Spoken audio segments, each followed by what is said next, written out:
Magandang araw kaibigan! Tuloy po kayo sa Felicidad's Channel. Sa mga kwento ng buhay at pag-ibig na hinalukay sa natatagong baul ni Felicidad.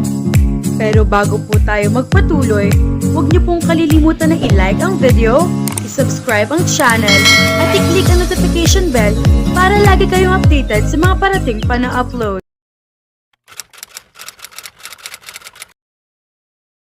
Nagising si Paula na madaling araw para magbanyo. Laking gulat niya ng pagbangon niya, ay naramdaman niya ang mabigat na bagay na nakatagaan sa hita niya. Paglingon niya sa tabi niya, ay nanlaki ang kanyang mga mata. Si Gray, katabi niya sa kama. Napabalikwa siya ng tuluyan at saka inilibot ang tingin sa paligid. Wala siya sa kanyang silid. Nasa townhouse siya ni Gray sa loob ng silid nito. At ang tanging suot niya ay isang malaking t-shirt na puti. Binihisan siya ng binata. Ang lakas ng kabog ng dibdib niya. Niyugyug niya ito sa balikat para gisingin. Gray, gising. Bakit ako nandito sa kwarto mo? Gray, gumising ka. Nakapikit na ungol nito. Umangat ang kamay nito at pumatong iyon sa kandungan niya. Gray, ano ba? Gumising ka nga. Umungol lang ulit ito, saka dahan-dahang dumilat. Then, he smiled at her. Morning, mahal. Lihim siyang kinilig sa endearment na binigkas nito. Pero hindi iyon ang concern niya sa kasalukuyan. Paano ko nakarating sa kwarto mo? Sa bahay mo? Amused nang ngumiti ito. Paano mo malalaman? Lasing na lasing ka kagabi. Hindi ko alam na ang bangis mo pala sa inuman. Ngayon, natatandaan na niya. Lasing nga siya na nakaraang gabi at sumakay siya sa kotse nito patungo sa bahay nito. Maaga pa, tara matulog ulit tayo. Ikinawit ito ang isang kamay sa baywang niya. Pero nagmamadaling pumanaog siya sa kama at pinamayawang ito. Bakit dito mo ako dinala? Bakit hindi mo ko inuwi sa bahay? Nagmamatapang na tanong niya kahit ang totoo ay umiikot ang paningin niya at gusto niyang masuka. Wala naman talaga sa plano ko na patulugin ka dito, Iha. Gusto ko lang na mahulasan ka muna ng kaunti bago kita ihatid sa inyo dahil tsak na sasarmunan ka ng nanay mo. Iginawa kita ng kape kagabi pero nakatulog ka na sa may sofa kaya minabuti kong buhatin ka na lang at dalhin dito sa kwarto para maging maayos ang pagtulog mo. Bakit mo ko pinatulog dito? Dito sa kama na ito, sa parehong kama na tinutulugan niyo ni Melay. Napabangon ito at umupo paharap sa kanya. Seryoso na ang mukha. Ngayong wala ng kalasingan mo, pwede na tayo mag-usap ng maayos. Dapat lang, sabi niya. O ano, kailan mo pakakasalan si Melay? Hindi mo ba siya dinala rito kagabi kaya free ka na ako naman ang dalhin dito? Pamanaog na rin ito ng kama. Pulos mali ang mga sinasabi mo tungkol kay Melay, Paula. Hindi kami nagkabalikan. Bakit ako makikipagbalikan sa kanya? Samantalang ikaw naman ang mahal ko. Ikaw ang girlfriend ko. Pinalisikan niya ito ng mga mata. At sa tingin mo, maniniwala ako sa'yo? Bakit hindi? Iyon ang totoo. Pero nakakapasok siya sa apartment mo. Ako ang mahal mo, pero nagpapapasok ka ng ibang babae dito sa apartment mo. At hindi lang basta ibang babae, kundi ex mo pa. Listen to me, okay? Hindi ko siya pinapasok dito. Nagkataon lang na nasa kanya pa pala yung ipinaduplicate niya na susi nito. Parang gustong sumambulat ng puso niya ng mga sandaling iyon. Hindi ako naniniwala sa'yo, bulyaw niya dito. Saka nagmarcha na palabas ng pinto. Paula, ano ba? Habol nito. Hindi na niya ito nilingon. Paglabas niya ng pinto, nakita niya si Melay na paibes ng tricycle. Lalong sumiklab ang galit sa dibdib niya. Saka lang niya nilingon si Gray. O ano, magsisinungaling ka pa ba? Nasapo nito ang noo. Pero bago pa ito nakapagsalita, ipatakbong lumabas na siya ng gate na pinanisikan niya ng mga mata si Melay na magkatinginan sila. Walang ginawa si Paula buong maghapon, kundi umiyak dahil sa panaloko ni Gray sa kanya. Mahal daw siya nito, pero panay naman ang punta ni Melay sa bahay nito. Palalabasin pa nito na ganoon siya katanga. Hindi na talaga niya ito pinapansin mula bukas. Totohanan na iyon. Oy, Ama Paula, Hindi ka na ba naman naghahapunan? Bungad na nanay niya nang pumasok ito sa silid niya. Umiling siya. Mamaya na lang, Nay. Masakit ang ulo ko. Paano bang hindi sasakit ang ulo mo? Kung anong oras ka na yata umuwi kagabi? Nakaismed na sabi nito. O siya, matulog ka na. Pero kumain ka rin mamaya para hindi ka malipasan ng gutom. Saka ka uminom ng gamot sa sakit ng ulo. Hindi naman siya nakatulog dahil pa rin sa kakaisip kay Gray. Tulalang nakahiga lang siya sa kama. 11:00 ng gabi nang muntik na siyang atakihin sa puso nang makitang may anino ng taong malapit sa bintana. Sa labis sa pagkabigla ay hindi na siya nakasigaw. Sakalan siya para nabunutan ng tinik na mapagsino ang taong nangahas na umakyat sa kanyang bintana. Si Gray. Bumaba agad siya ng kama at nagmamadaling nilapitan ito. Hinintay niya na makababa ito mula sa bintana. Gray, ano bang ginagawa mo dito? Pabulong na sita niya rito. Shh! Baka marinig ka ng nanay mo. Sabi nito na may lakas ng loob pang ngumiti sa kanya. Naamoy agad niya ang alak na humalo sa perfume na gamit nito. Kumunot na ang noo niya. Hinawakan nito ang kanyang braso. Hindi kita makausap, kaya umakyat na ako dito. At bakit? Bakit kailangan mong pumunta rito? Para makausap ka. Pabulinding tugon nito na tila ay naasar siya. Para magkaliwanagan na tayo. Wala na tayong dapat pang pag-usapan. Mariing saad niya. Shh!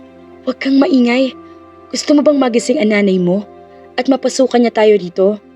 Tsak na malaking eskandalo ang magaganap. O baka iyon talagang gusto mo. Natauhan naman siya sa sinabi nito. Nagparaya siya na akayin siya nito para maupo sa gilid ng kama. Mabuti pa'y umalis ka na. Bukas na lang tayo mag-usap. Hindi, Paula. Gusto ko ngayon na. Ayoko na ipagpabukas pa ito. Nasa niya ang noo. Pero hindi pwede dito sa loob ng kwarto ko. Then, let's get out of here. Sa baba tayo. Baka magising si nanay at mababaan tayo roon. Doon tayo sa bahay ko. Ihahatid din kita agad mamaya. Hindi na siya nagdalawang isip na pumayag. Gusto niyang batukan ang kanyang sarili. Kanina lang, nangako siya sa sarili na kalilimutan na niya ng tuluyan si Gray. Pero hayon na naman siya. Gray, bakit masyado kitang mahal? Natagpuan niya ang sarili na sakay sa kotse nito at nagbabiyahe na patungo sa bahay nito. Pagkapasok doon, ay pinuupo siya nito sa sofa at saka tinabihan. Ginagap nito ang kamay niya bago nagsalita. Bago ako mag-umpisa, gusto kong ulitin sa'yo na mahal kita. Mahal na mahal kita, Paula. At kahit pa siguro hindi nakapag-asawa ng hapon si Melay, ikaw pa rin ang mahal ko. At kahit hindi namatay si Kisha, bumuga ito ng hangin. Malalaman mo rin ang tungkol sa kanya. Basta sa ngayon, sabihin mong naniniwala ka na mahal mo ako. Say it please. Hindi siya tumugon. Sa halip ay pinakatitigan lang niya ang mga mata nito. Nabanaag naman niya roon ang sinseridad nito.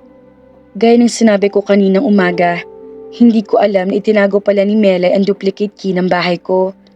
Noong kami pa, nagpa-duplicate siya ng susi para sa bahay na to. Nawala na sa isip ko tungkol doon pagkatapos. Malay ko bang itinabi pala niya iyon? Nang madatnan ko siya dito minsan, kinuha ko ang susi sa kanya. Kung nakapagpa-duplicate pa ulit siya ng mga susi dito, ay malas niya dahil pinapalitan ko na mga lock dito. Paliwanag nito. Anyway, sabi niya ay mahal pa rin daw niya ako. Ang sagot ko sa kanya kalimutan na niya ako dahil ikaw ang mahal ko. Napakorap siya. Totoo ba yan, Gray? Oo, mahal ko. Totoo lahat ng sinasabi ko sa'yo. At anong ginawa niya dito kaninang umaga? As usual, nangungulit pa rin. Hindi niya matanggap na wala na ako sa buhay niya. Sinabi kong kalimutan na niya ako dahil hindi magtatagal, ipakakasalan na kita. Hindi lang susi nito ang bahay ang ibibigay ko sa'yo, pati password ng Facebook ko at PIN ng ATM card ko. As for the keys to my heart, fingerprint mo lang i-recognize nito. Itap mo lang at malaya kang makakapasok. Napakorap ulit siya ng ilang ulit.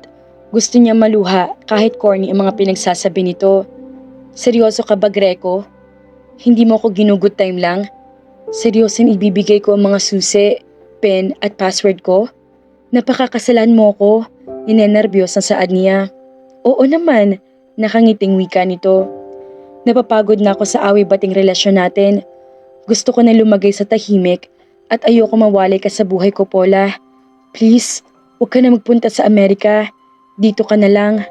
Bubuo tayo ng sarili nating pamilya dito. Hindi ka maghihirap sa piling ko. Kinabig siya nito at niyakap. I love you so much, Paula. Kung alam mo lang, napayakap na rin siya rito. Oh, Gray, mahal na mahal din kita. Matagal sila nagyakapan. Kapag kuwan, ay inilayo nito ang sarili sa kanya para apuhapin ang kanyang mga labi. He kissed her hungrily. Kumapit siya sa batok nito habang isang kamay nito ay nasa balakang niya at ang kabila ay humahagot sa kanyang likod. Dito ka na matutulog, paanas na sabi nito. Para naman siya na-hypnotize na tumango na lamang. Tila sa isang iglap ay nasa loob na sila ng silid nito at nakapalapat na ang likod niya sa malambot na kama. Nang tabihan siya nito ay siya nang kusa naglapit sa mga mukha nila sa isa't isa. Mabilis na hinagilap nitong muli ang kanyang mga labi. Pagkatapos ay unti-unting bumababa ang bibig nito patungo sa kanyang leeg. Wake up, Mrs. Akob. Napaungol si Paula na maramdaman ang mga labi ni Gray na kumikiliti sa kanyang batok. Ikinawit niya ang isang kamay sa baywang nito bago siya tuluyan dumilat. Good morning, nakangiting bati nito. Morning, tugon niya na umaapaw ang kaligayahan sa dibdib. Bangon na, nakaredy ng almusal natin. Anong oras na ba? Pasado 8:00 na po. Bangon na at ihahatid na kita mamaya. Chuck, na nag-aalala na si Aling Lina sa'yo. Pagkarinig sa pangalan ng ina, ibigla siya nataranta. Agad siya napabalikwas ng bangon. Diyos ko, patay ako. Siyak na hinahanap na niya ako. Bago pa ito makasagot, ay ginambala na sila ng sigaw mula sa labas ng bahay. Ama Paula! Hoy Greco, ilabas mong anak ko. Diyos ko, si nanay! Shock na bulalas niya, saka nagmadaling lumabas ng silid. Nakasunod si Gray sa kanya hanggang sa mabuksan niya ang pinto. Nay, ninenerbyos sabi niya. Nakapamaywang ang nanay niya at halos literal na umusok ang mga tainga sa galit. Kailan ka pa natutong maglandi ng ganyan, Ama Paula? Nay, ano ba? Hinaan mo naman ang boses mo at nakakahiya sa mga kapitbahay ni. Ngayon ay nahihiya ka sa ginawa mo? Hindi kita pinalaki para gawin ang bagay na to, Ama Paula. Hindi ka na nahiya sa balat mo. Tumikhim si Gray. Aling Lina, magandang umaga po. Ito naman ang hinarap ng nanay niya. Anong ikinaganda ng umaga, lalaki? Magpapaliwanag po ako, Aling Lina. Mabuti pa ho ay pumasok muna kayo sa loob para makapag-usap tayo ng maayos. Isang tanong, isang sagot, Greco. Pinakailaman mo ba ang anak ko, ha? Huwag ka magsisinungaling. Nay, hindik na sambet ni Paula. Huwag mo akong pigilan sa gusto kong sabihin, Ama Paula. Singasing nito sa kanya. Saka muling bumaling sa binata. O ano, bakit hindi ka makasagot? Bumuga ng hangin si Gray. Saglit at tumingin ito sa kanya bago sumagot sa kanyang ina. Patawarin niyo po ako, Aling Lina. May namamagitan na po sa amin ni Paula. Pero pananagutan ko po siya. Pakakasalan ko po anak ninyo, Aling Lina. Natutop ang nanay niya ang dibdib nito.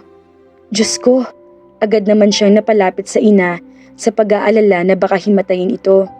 Nay, huminahon ka naman kasi. Huminahon? Diyos ko, paano mo ko nasasabihin na huminahon? Umiyak na ito ng tuluyan. Ama Paula, Diyos ko, mahirap lang tayo, pero hindi naman kita tinuruan na maging ganito. Mabuti pa ay doon na muna ho tayo sa loob para makapag-usap tayo ng maayos. Yakag ni Grace sa kanila. Pumayag naman ang nanlalambot na nanay niya na magpaakis sa kanya papasok sa kabahayan. Dumiretso sila sa sala. Patuloy pa rin ito sa pag-iyak. Bakit mo nagawa ito, Ama Paula? Saan ba ako nagkulang ng paalala sa'yo? Kukunin ka ng tita mo sa Amerika pero anong ginawa mo? Nay, patawarin niyo po ako. Tanging sambit niya. Hinarap siya nito at pinaghahampas ang braso niya sa galit. Bakit, Ama Paula? Bakit? Napaiyak pa rin siya ng tuluyan. Sorry po, Nay. Ano pa nga bang magagawa ko? Kundi hayaan si Gray na pakasalan ka. Hindi naman ako makakapayag na hindi niya panagutan ang ginawa niya sa'yo. Pagkasabi niyon, ipinalisikan niya ito ng mga mata si Gray.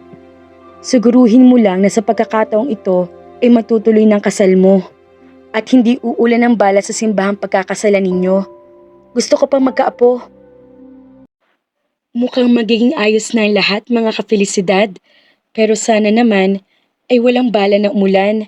Kaya naman, abangan!